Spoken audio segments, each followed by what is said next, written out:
Kinahaharap na issue at hamong panlipunan sa bansa at daigdig.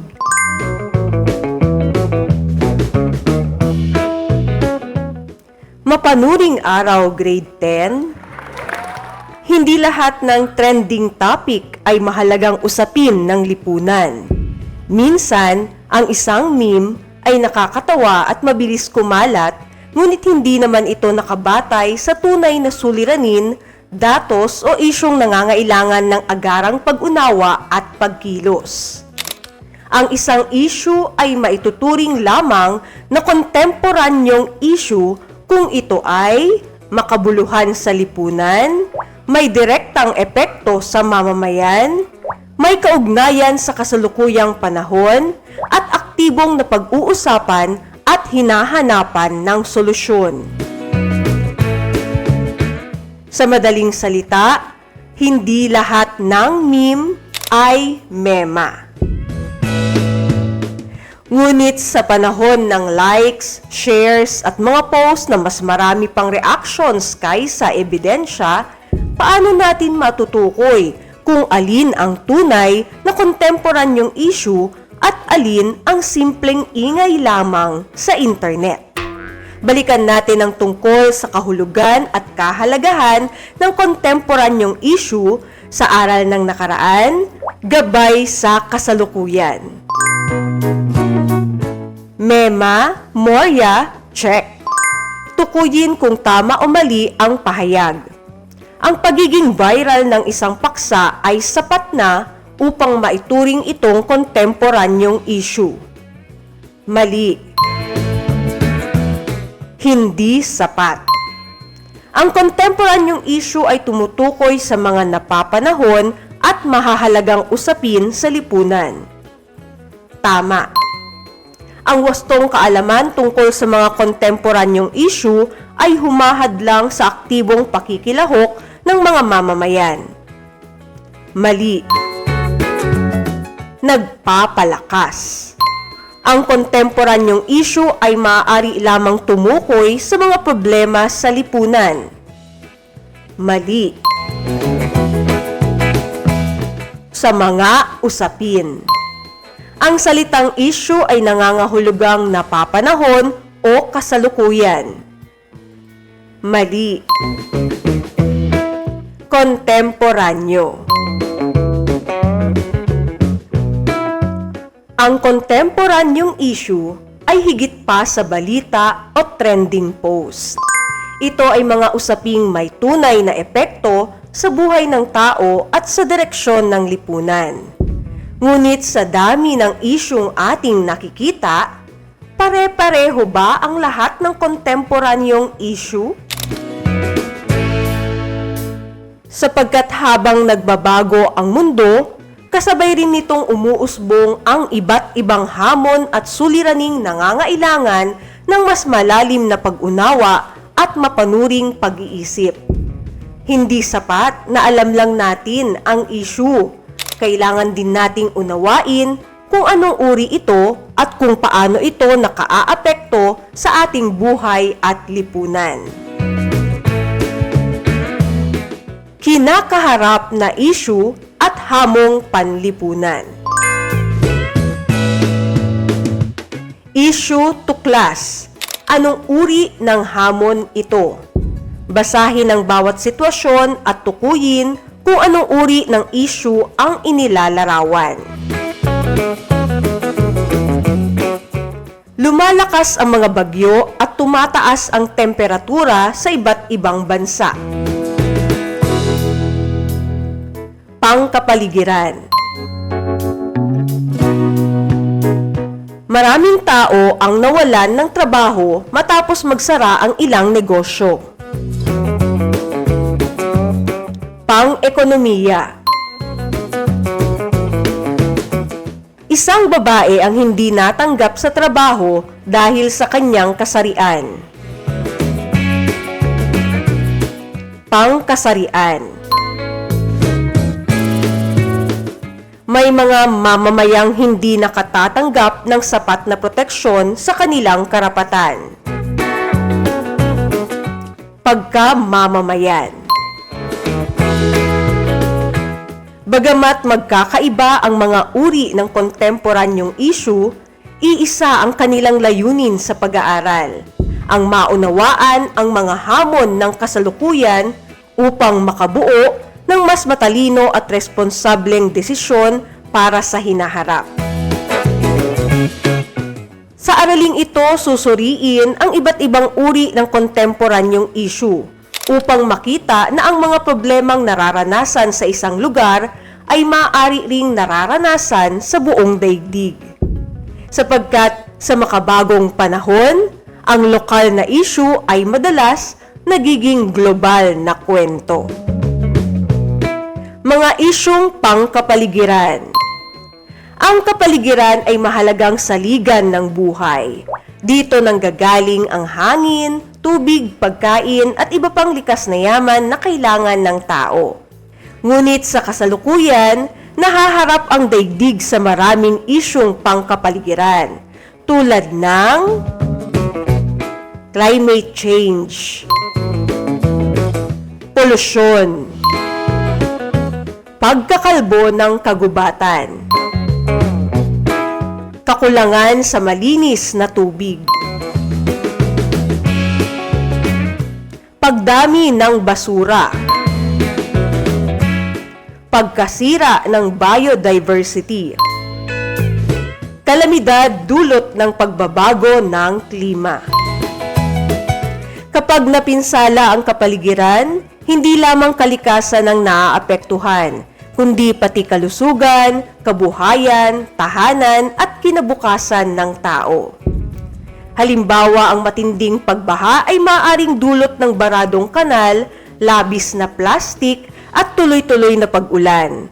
Ang epekto nito ay hindi lang basa ang kalsada, maaari itong maging sanhi ng pagkasira ng bahay, pagkawala ng hanap buhay, pagkakasakit at pagkaantala ng pag-aaral. Kaya mahalagang pag-aralan ang mga isyung pangkapaligiran upang mapalago ang kamalayang pangkalikasan at mapalakas ang pakikilahok ng mamamayan sa pangangalaga sa mundo. Mga isyung pang-ekonomiya. Ang ekonomiya ay may kaugnayan sa kung paano ginagamit ng tao at lipunan ang limitadong pinagkukunang yaman upang matugunan ng pangangailangan at kagustuhan. Dahil dito, maraming kontemporanyong issue ang may ugat sa usaping pang-ekonomiya, tulad ng kahirapan, kawalan ng trabaho, implasyon, kakulangan sa supply, pagtaas ng presyo ng bilihin, migrasyon, epekto ng globalisasyon. Kapag tumataas ang presyo ng mga pangunahing bilihin, agad itong nararamdaman sa budget ng pamilya. Kapag may kawalan ng trabaho, naapektuhan ang kakayahang makakain, makapag-aral, at matugunan ng pang-araw-araw na pangangailangan. Ang mga isyung pang-ekonomiya ay mahalagang maunawaan sapagkat may direktang epekto ang mga ito sa pamumuhay, oportunidad at kalidad ng buhay ng mamamayan.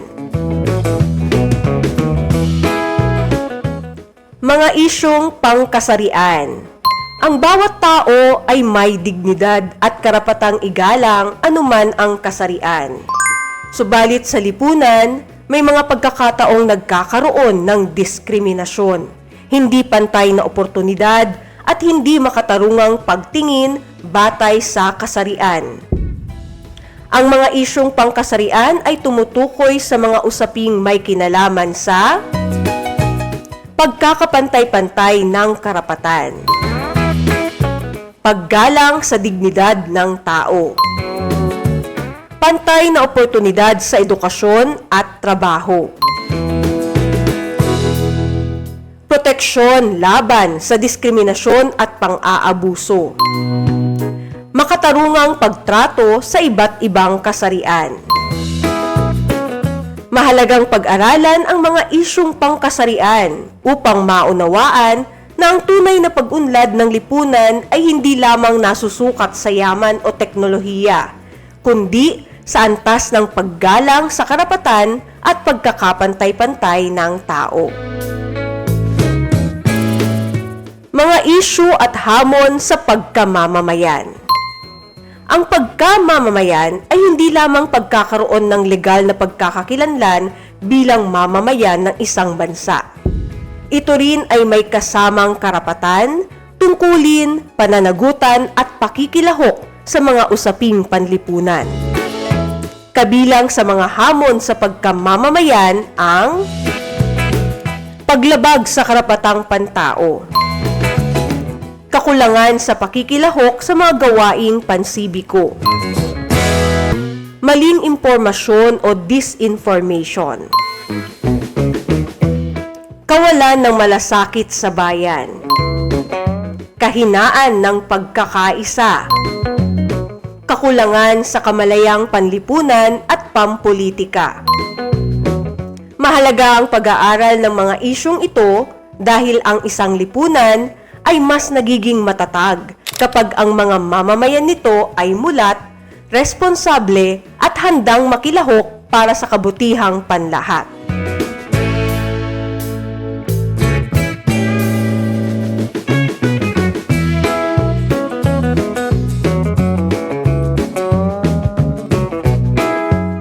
Issue check. Basahin ang bawat sitwasyon at tukuyin kung ito ay pangkapaligiran, pang-ekonomiya, pangkasarian o pagkamamamayan. Tumataas ang presyo ng bigas, gulay at langis kaya nahihirapan ang maraming pamilya sa pagbabudget. Pang-ekonomiya.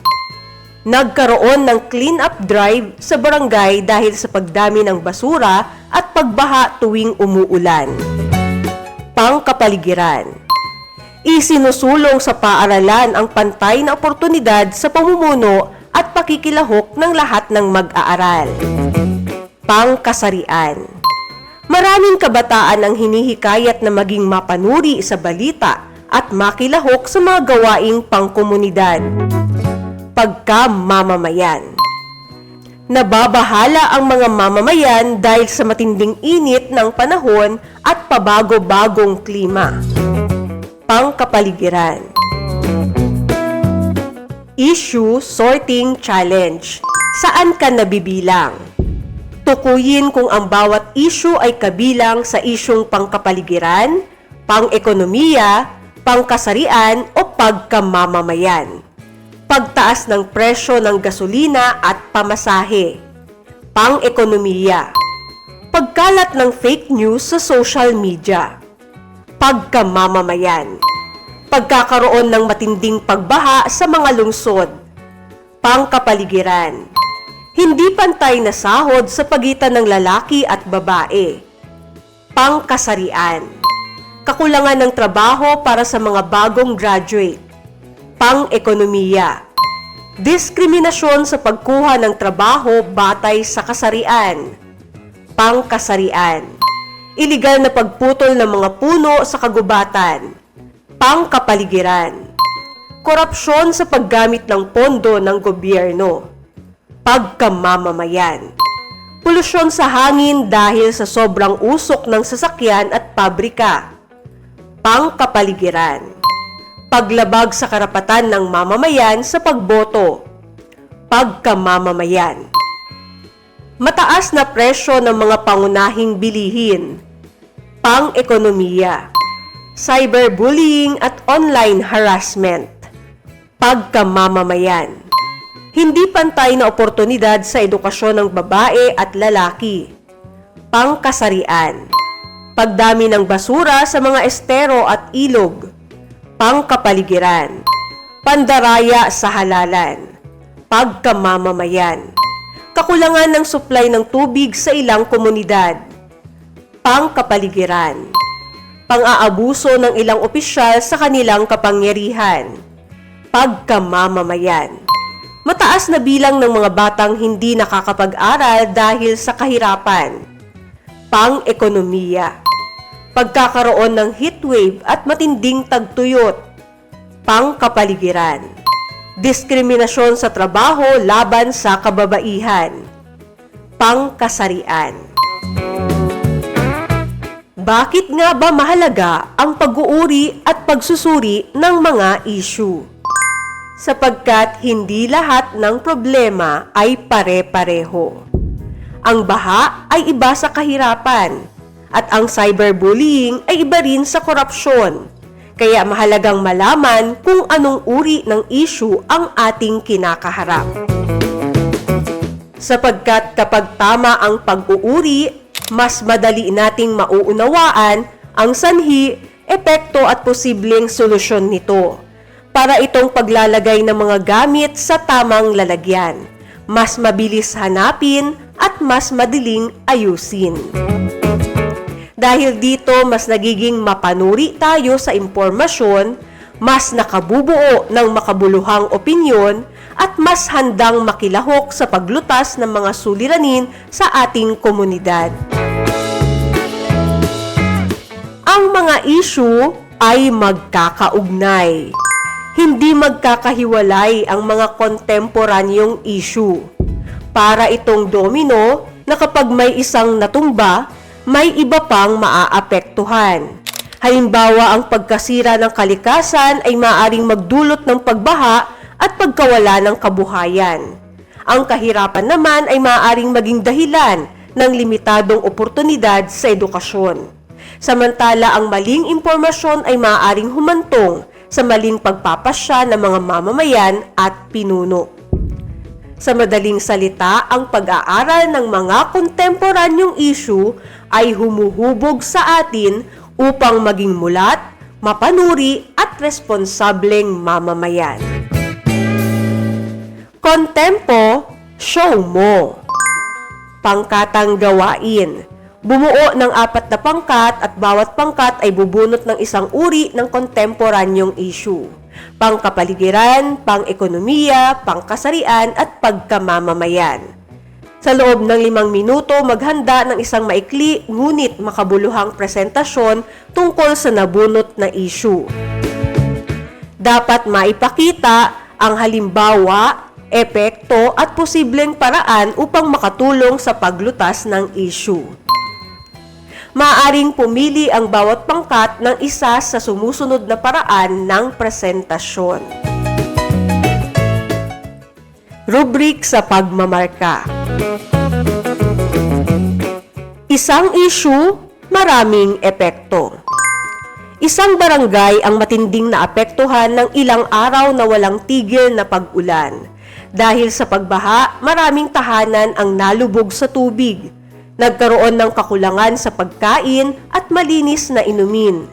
Ilang magulang ang hindi nakapasok sa trabaho, habang ang ilang mag-aaral naman ay nahirapang makapasok sa paaralan. Sa social media, may mga impormasyong mabilis na kumalat. Ang ilan ay tama, ngunit may ilan ding hindi beripikado. Samantala, may mga kabataang nag-organisa ng relief drive at clean-up activity upang makatulong sa komunidad. Pag-isipan. Anong uri ng kontemporanyong issue ang ipinakita sa sitwasyon? Isa lang ba o marami? Paano nagkaugnay ang isyong pangkapaligiran, pang-ekonomiya at pagkamamamayan sa pangyayaring ito? Bilang mag-aaral, paano ka makatutulong sa ganitong sitwasyon? Issue web. Magkakaugnay ang lahat. Gumawa ng graphic organizer na nagpapakita ng 4 na pangunahing uri ng kontemporanyong issue. Isulat sa bawat bahagi ang kahulugan at magbigay ng 5 halimbawa ng bawat uri ng issue. Halimbawa. Issue detective. Hanapin ang tamang kategorya. Piliin ang letra ng tamang sagot. Sa isang kumpanya, parehong kwalipikado ang 2 aplikante, ngunit mas pinabura ng isa dahil lamang sa kanyang kasarian. Anong uri ng issue ang makikita sa sitwasyong ito? Isyung pangkasarian. Dahil sa matinding tagtuyot, bumaba ang ani ng mga magsasaka at lumiit ang supply ng pagkain sa ilang lugar. Aling uri ng issue ang pangunahing ipinahihiwatig ng sitwasyon? Isyong pangkapaligiran. Maraming manggagawa ang nawalan ng trabaho matapos magsara ang ilang negosyo sa kanilang bayan. Anong uri ng kontemporanyong issue ang higit na inilalarawan? Pang-ekonomiya. Isinusulong ng isang paaralan ang pantay na oportunidad ng lahat ng mag-aaral na maging leader ng organisasyon anuman ang kanilang kasarian. Anong uri ng issue ang kaugnay nito? Pangkasarian. Sa isang barangay, hinihikayat ang mga residente na dumalo sa mga pagpupulong upang makibahagi sa mga desisyong may epekto sa kanilang komunidad. Ano ang pangunahing konseptong ipinakikita ng sitwasyon? Issue sa pagkamamamayan. Ang mga kontemporanyong issue ay parang alarm clock ng lipunan. Ginigising tayo sa mga hamon ng realidad. Ngunit bago natin ito masolusyonan, kailangan muna nating matukoy kung anong uri ng issue ang ating naririnig. Sapagkat ang tamang pag-uuri ay unang hakbang tungo sa tamang pag-unawa. At ang tamang pag-unawa naman ay ang unang hakbang tungo sa pagbabago.